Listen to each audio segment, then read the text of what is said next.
Welcome friends to another Dune video.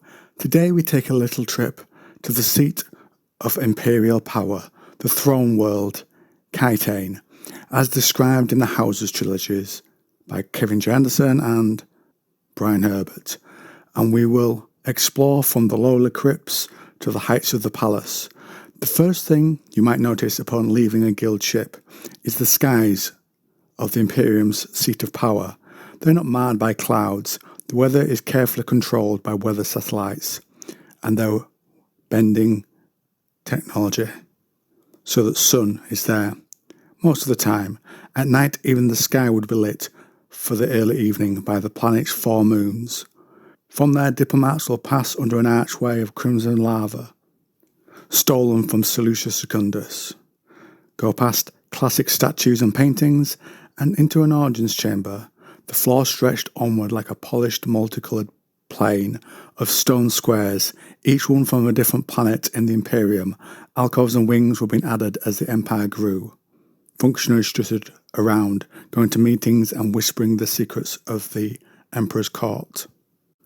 Then you will see, guarded by the Sardaukar, on a raised dais of blue-green crystal, the translucent golden lion throne carved from a single piece of quartz, and on that throne the Padisha Emperor of the known universe. Go elsewhere and you will find a Landsrad building called the Hall of Oratory.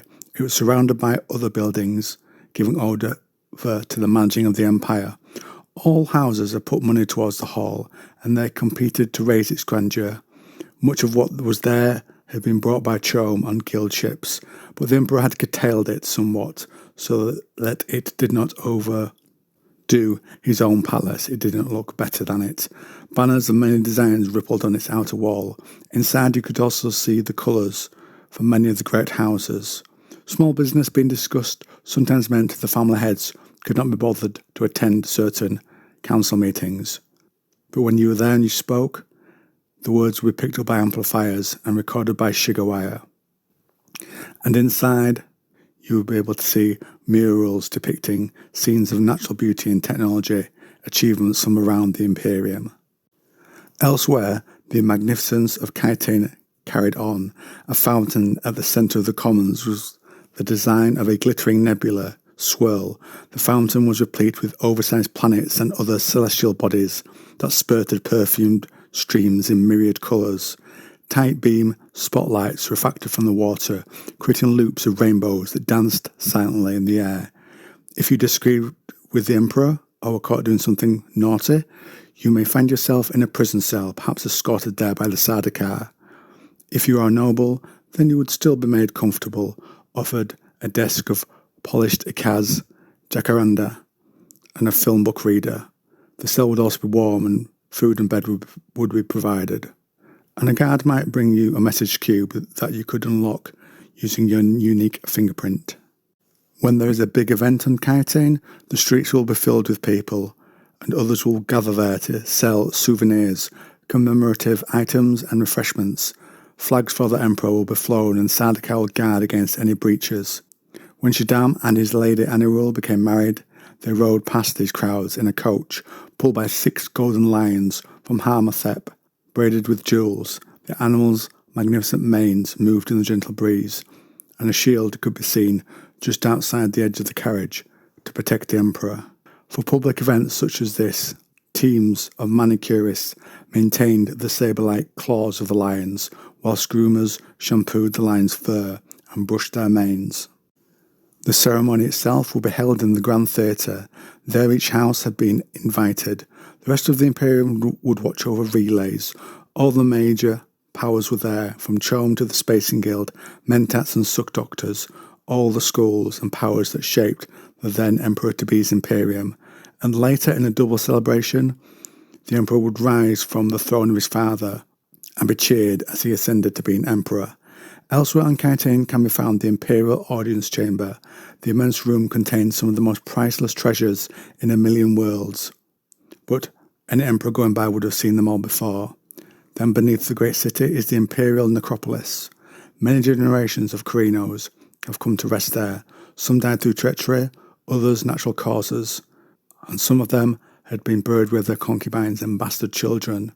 Some had been cremated and the ashes displayed in urns, while the bones of others were ground up to make porcelain funeral pieces. A few rulers were encased in transparent sarcophagi, sealed within nullentropy fields so that the bodies would never decay, even if their meagre accomplishments were obscured by the fog of passing time. You could also pass a sallow-faced old mummy, the visage of Mandius the Terrible, who lay in a chamber fronted by a fearsome life-size statue of himself. As the need for burials continued century after century, the necropolis had been dug deeper, with more crypts hollowed out. In the lowest and most recent subterranean levels, anyone looking could recognise some of the names, perhaps of their ancestors, if they were of the loyal royal Carino line. And from those low points to the high, the Hasek 3 Centre for Performing Arts. It was a cavernous building designed with acoustic enhancements and prismatic windows. Spectators could see and hear performances from the most creative talents in the Imperium without missing a whisper or nuance. Such were its fabulous acoustics. Even sitting in the most distant seats, you could hear what was done, like Epidavros in Greece, in our world. And also, in this centre, veined marble arches with flanking fire fountains marked an entrance reserved for the Emperor and his retina. The fountains spewed feathery arcs of perfumed oils. Blue flames consumed much of the fuel before the droplets fell into the lozenge-shaped reflecting pools. It was named after one of the first rulers of Kaitain. And on that note is where I will end today's video and our tour of the very highbrow, big spending world of Kaitain. And of course, when I end the video, I turn things over to you. What do you think to this portrayal of Kaitain? Does it ring true to you as a fan of the Dune novels? Have you shampooed lions on Kaitain? Comment down below.